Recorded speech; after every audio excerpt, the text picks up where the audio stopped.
حي على الفلاح. Now we want to start off this evening with the life of the next greatest to tread the earth after Abu Bakr as-Siddiq radiallahu anhu. And he was none other than Umar ibn al-Khattab radiallahu anhu. I want to make mention of a very few points, inshallah, before we close for today, so that tomorrow we can look forward to the life of this great warrior. He was a man who was feared. He was 13 years younger than Muhammad sallallahu alayhi wasallam. Remember this. So when prophethood was granted to Muhammad sallallahu alayhi wasallam, Umar ibn al-Khattab was only 27 years old. He was young. He was feared. He was known as the ambassador of Quraysh. He was sent to other places to give the message of Quraysh across to other regions and other parts of the peninsula. And whenever there were difficulties and problems and the position of Quraysh had to be explained, they sent Umar. He was a strong man, powerful. He was well spoken and very, very feared. And he was, as a young man, he had a life that was full of what I would term today the fast lane. You know, today if you say someone is on the fast lane, what does that mean? I had to pause for a moment because out of respect of Umar ibn al-Khattab radiallahu anhu, we don't want to use low terms. But out of explaining to you that he was involved in a lot of what today's misguided youth would actually be involved in, we would not be wrong to say that because he says it himself. He says that he was a womanizer and he was an alcoholic of note. He used to drink so much and he used to worship the idols just like everybody else did. So much so that he made his own idols and he worshipped them. That was the man. But the reason why I'm making mention of this is to show you and I, my brothers and sisters, that if Allah wills goodness, and if you have goodness in your heart, no matter what you've done in the past, and no matter what muck you might be in right now, there is always hope for you. This man was furthest away from the teachings of Islam. Something struck and immediately he turned to Islam. We will come to the exact details of what happened. This man hated Islam and the Muslims. When he heard of Muhammad sallallahu alayhi wasallam, he had so much hatred that everyone who Muhammad sallallahu alayhi wasallam spoke to, he would quietly go afterwards and tell them, watch out, you better not listen to this man. You watch out. He had a slave girl whom he used to harm from morning to evening, solely because she accepted the message of Muhammad sallallahu alayhi wasallam. This was the man, the womanizer, the one who was an alcoholic, known as Umar ibn al-Khattab. Where did the change come? How did it come? And why did it come? Inshallah, we will speak about that tomorrow. He is one of our heroes. May Allah subhanahu wa ta'ala grant us the following of Umar ibn al-Khattab radiallahu anhu in his days of Islam. And may Allah unite us with him and with the others in paradise. Wa sallallahu wa sallama wa baraka ala nabina Muhammad. Subhanallah wa bihamdih. Subhanakallahumma wa bihamdika nashhadu an la ilaha illa ant. Nastaghfiruka wa natubu ilayk. السلام عليكم ورحمة الله وبركاته. بسم الله الرحمن الرحيم. الحمد لله رب العالمين، وصلى الله وسلم وبارك على المبعوث رحمة للعالمين نبينا محمد وعلى آله وصحبه والتابعين ومن تبعهم بإحسان إلى يوم الدين وبعد. We commence by praising Allah subhanahu wa ta'ala, sending blessings and salutations upon Muhammad sallallahu alayhi wa sallam, his household and all his companions. May Allah bless them and every single one of us. Ameen.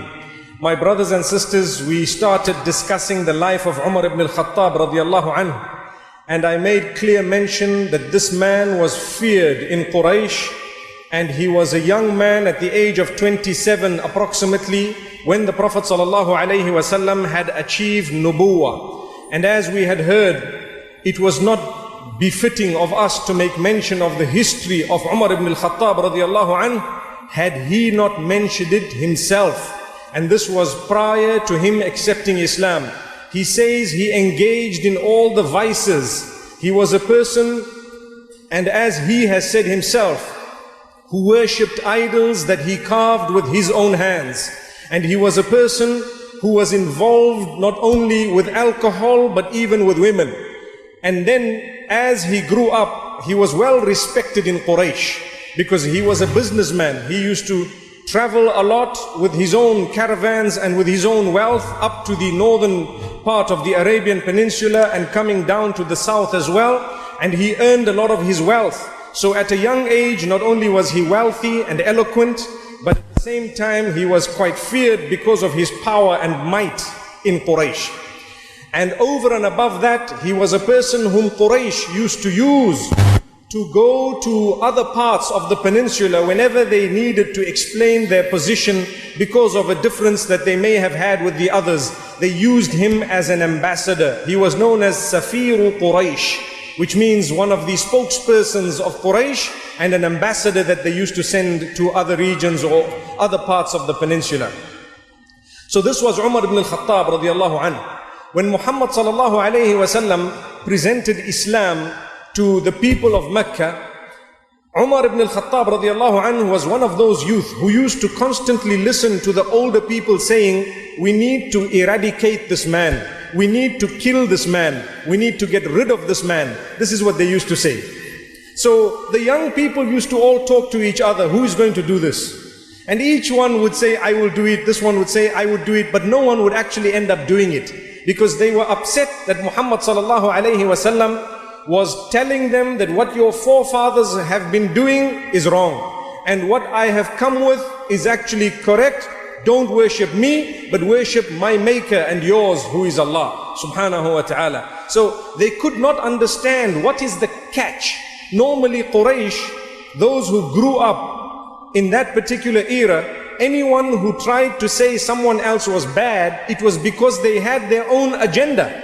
And in this particular case, Muhammad sallallahu alayhi wasallam had no agenda of his own. Rather, he would call people to develop a link with their maker alone. And this was something unique. So Umar ibn al-Khattab radiallahu anhu, as much as he detested Muhammad sallallahu alayhi wasallam at that time, and he detested those who were believers, he used to go to everyone who Muhammad sallallahu alayhi wasallam used to speak to after he had left.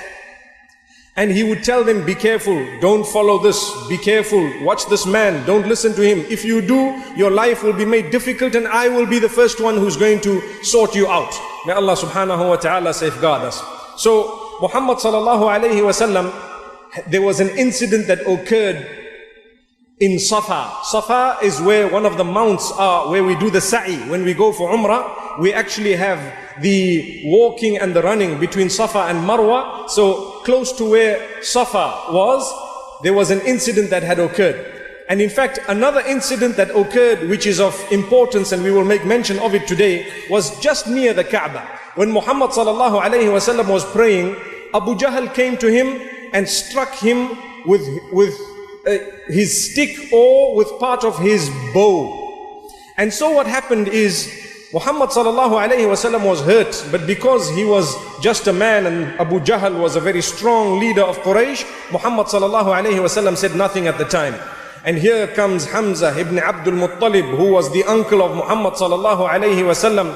He was out on a trip to hunt, and when he came back from his hunting trip, something strange happened. Someone told him, do you know, your nephew was beaten up by Abu Jahl?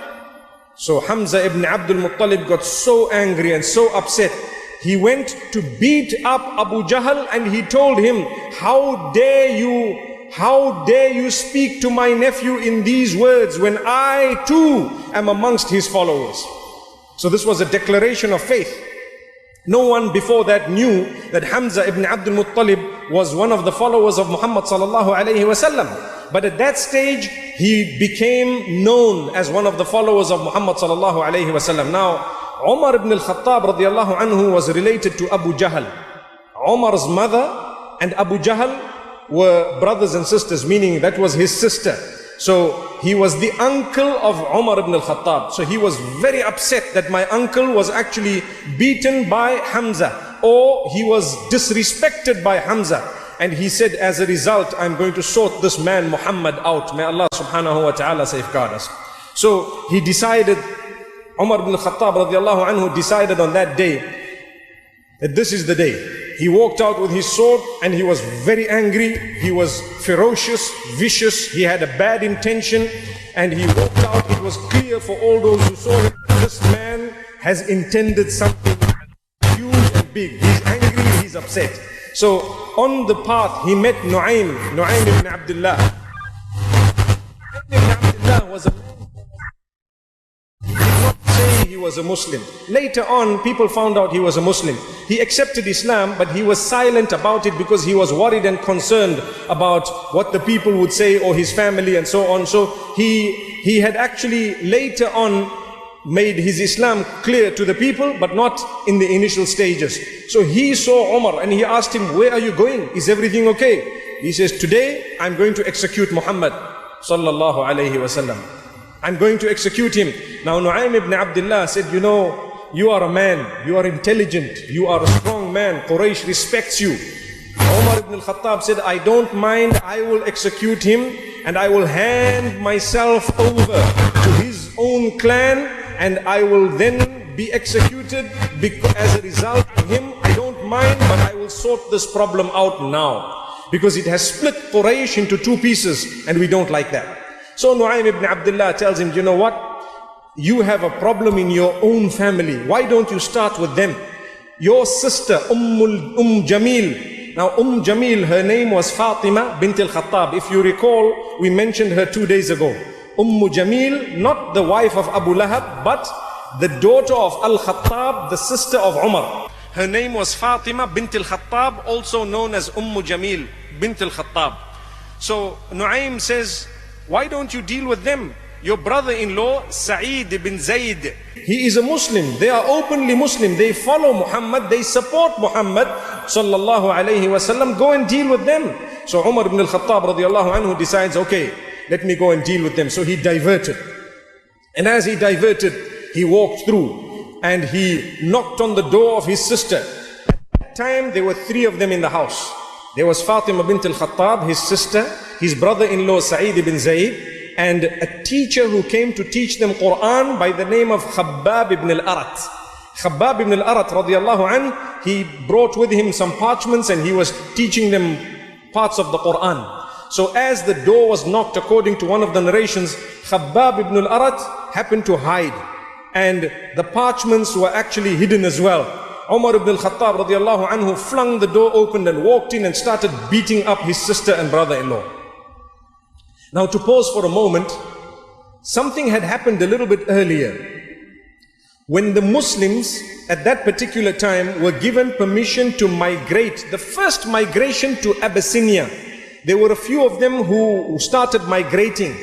And at that time, there was the wife, one of the wives of one of the companions known as Amir ibn Rabi'ah.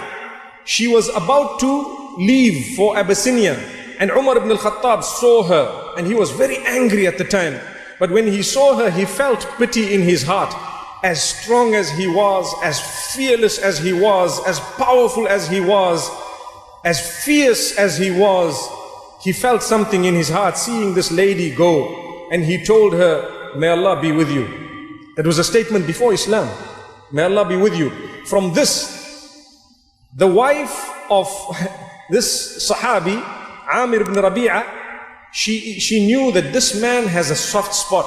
There is something in his heart. As powerful as he seems, there is a soft spot in his heart. So she told her husband that I have hope in this man. He perhaps will understand the truth. And his wife said, no ways. Her husband said, no ways. It is impossible for Umar to accept Islam. And the wife says, don't say that. There is nothing impossible. May Allah subhanahu wa ta'ala help us learn a lesson from this. Nothing is impossible. No matter where you have been and what you have done, Allah's mercy is near. No matter who has done what on a global level, if Allah wants, they will turn into the mercy of Allah subhanahu wa ta'ala. Always have hope and always make positive dua. Always have hope in the mercy of Allah. So Umar ibn al-Khattab, as he is beating up his sister and his brother-in-law, he notices that she began to bleed.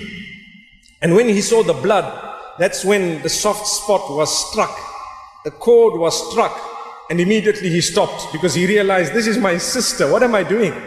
You know, we share the parents. What am I doing with this sister of mine? And he said, look, what were you people doing here? So she said, we were reading the Quran. Where is it? I want to see it. So Khabbab ibn al-Arat had come out and they brought the parchment. They told him, if you would like to read this, you first need to wash yourself. So he washed himself in the ghusl that he had, in whatever way he did wash himself, and he came forth. now he started reading, and coincidentally for him, but not coincidentally for Allah subhanahu wa ta'ala, the verses he read were the opening verses of Surah Taha, Surah Taha. And amazingly, he used to tell himself, the Muslims are very strong. No matter how much we persecute them, they're not quitting. That was something that used to impress him, because he was a fearless man. When a man is fearless, he is always impressed by others who are fearless as well. To say these people are being persecuted, we're beating them, we are doing so much against them. There is a slave girl of my own, he used to tell himself, I persecute her from morning to evening, but she doesn't quit. And she says, no, I still say what Muhammad has brought is correct. He was amazed by it in a certain way. So he always used to say, but all these rules and regulations that have come, surely they are coming in order to govern our lives, and we should be people who must do what we want. Take a look at the globe today. People teach us that you are the happiest person if you do as you please. But Islam says, no, you will be the happiest person if you do as your maker pleases, or as it pleases your maker.